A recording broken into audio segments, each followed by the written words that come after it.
Today is actually quite a quick one. I've done one set to start. I'm just doing some squats to start off the session. Box squats onto here, and I just picked up these slant boards to give this a go.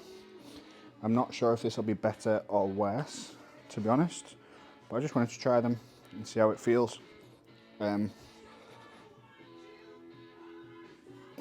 It's a good stretch actually at the bottom. That's too much of a deficit, so they're a no-go for now. So the plan is 5 sets of 5 with a slow eccentric.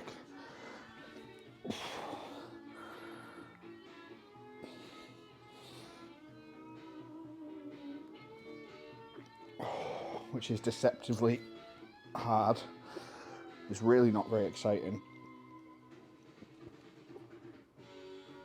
especially not to watch, but it's what I need to do. So that's what I'm doing.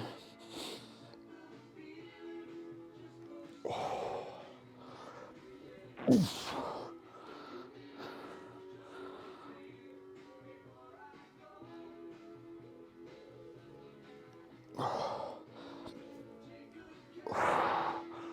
That's 2 sets done.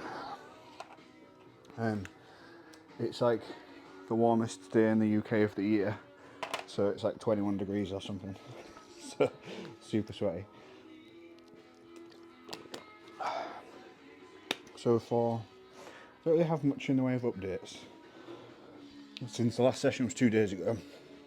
So yesterday, the only things I did was some rehab, but like the easier rehab stuff.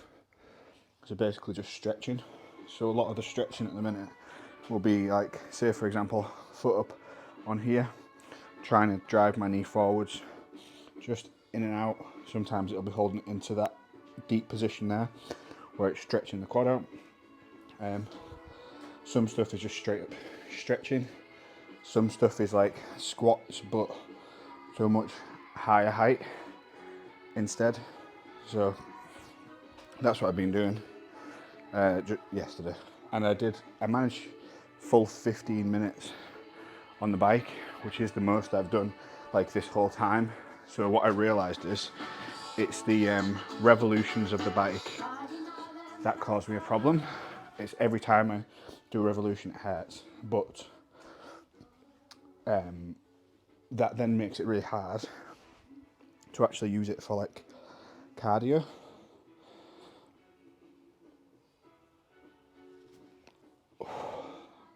Because I can't get my heart rate high enough with the drag lower, because I can't do enough revolutions. Well, I can, but my heart rate is high because of pain, not because I'm working. But I realised if I just put the drag right up, I can do less revolutions to get my heart rate into the right zone instead. So that makes it slightly better. I'm hoping I'll be able to push that up to like 20 minutes plus. And then I'd like to be able to start doing some intervals on it.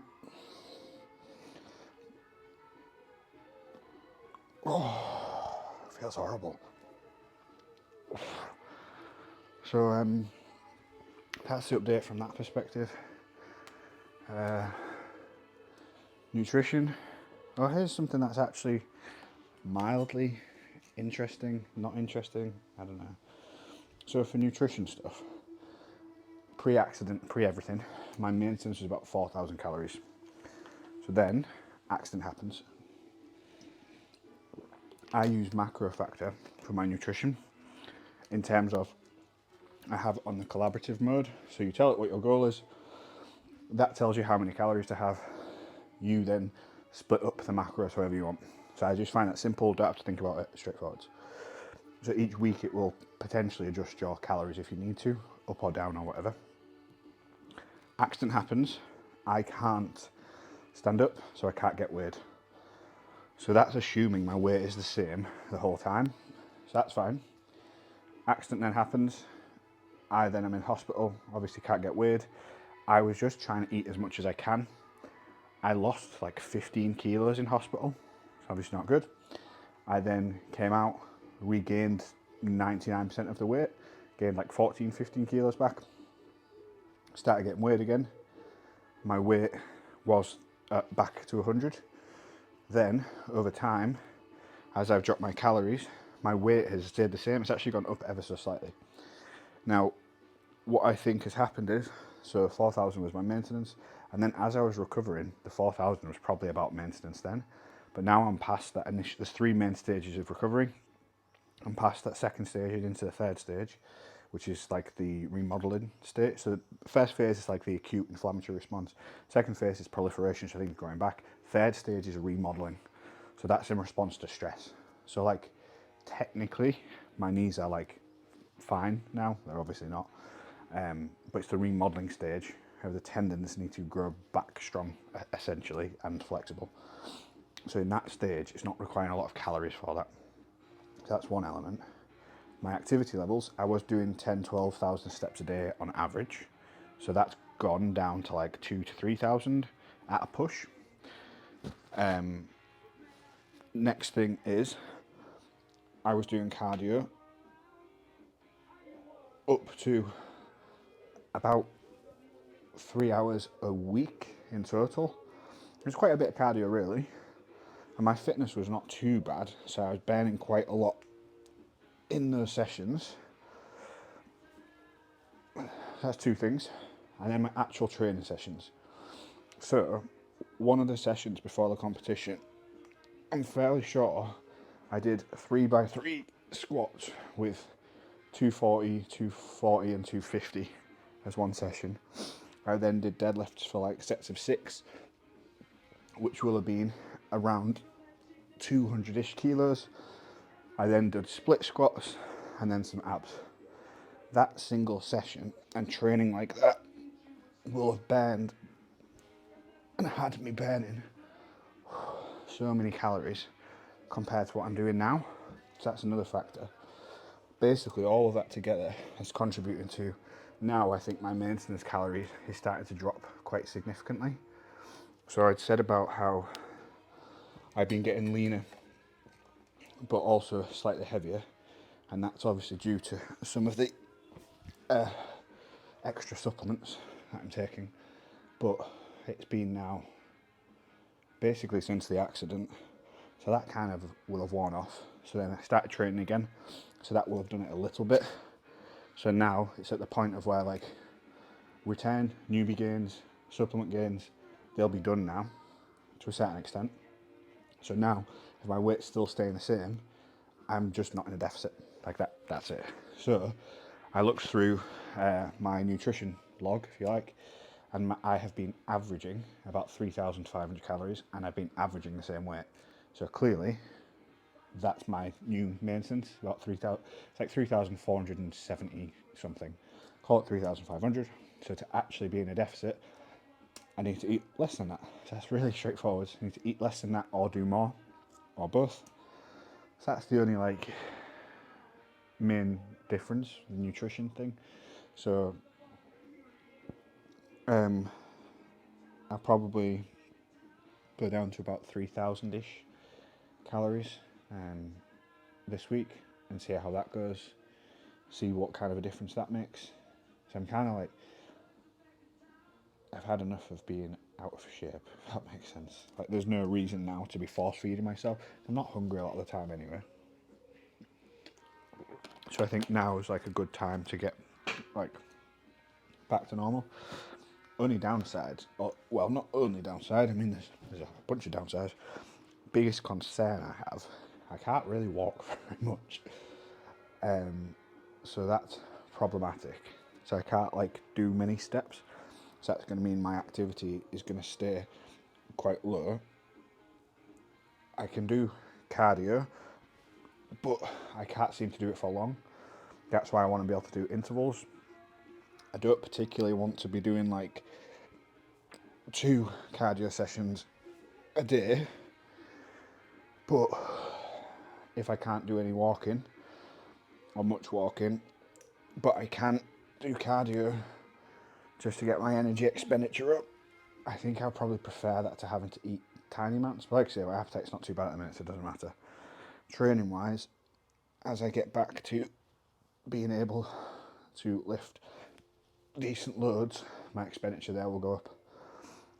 So there are other means to do it.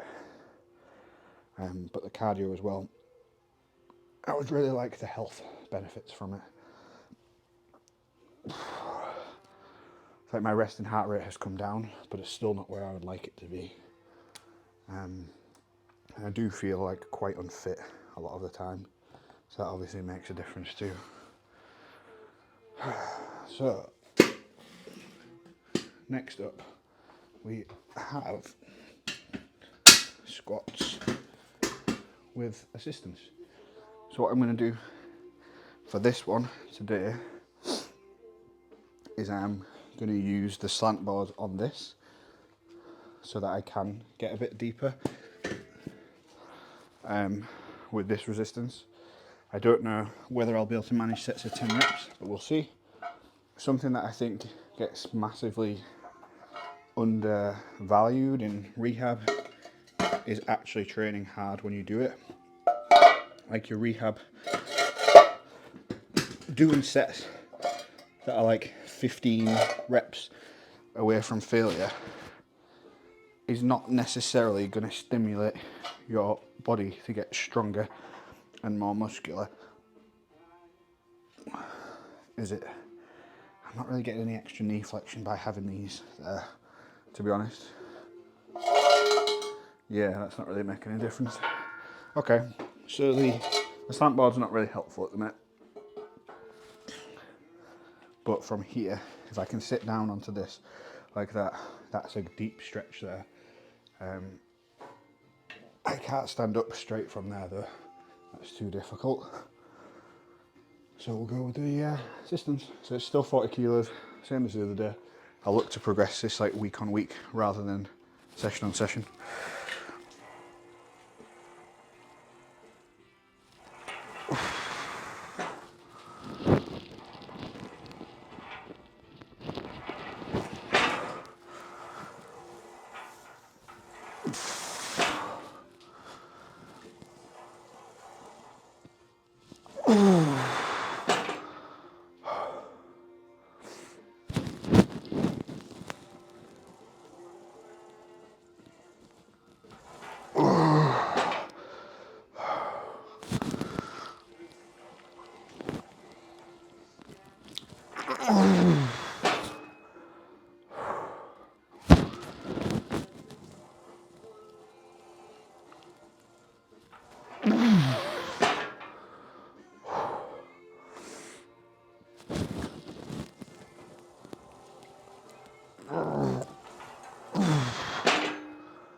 Jeebus.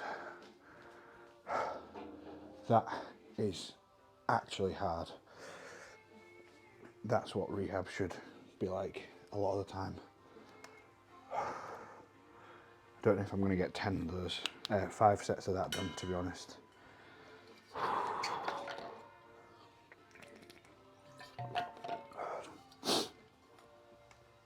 I'm just going to go pee. I'll be back in a minute.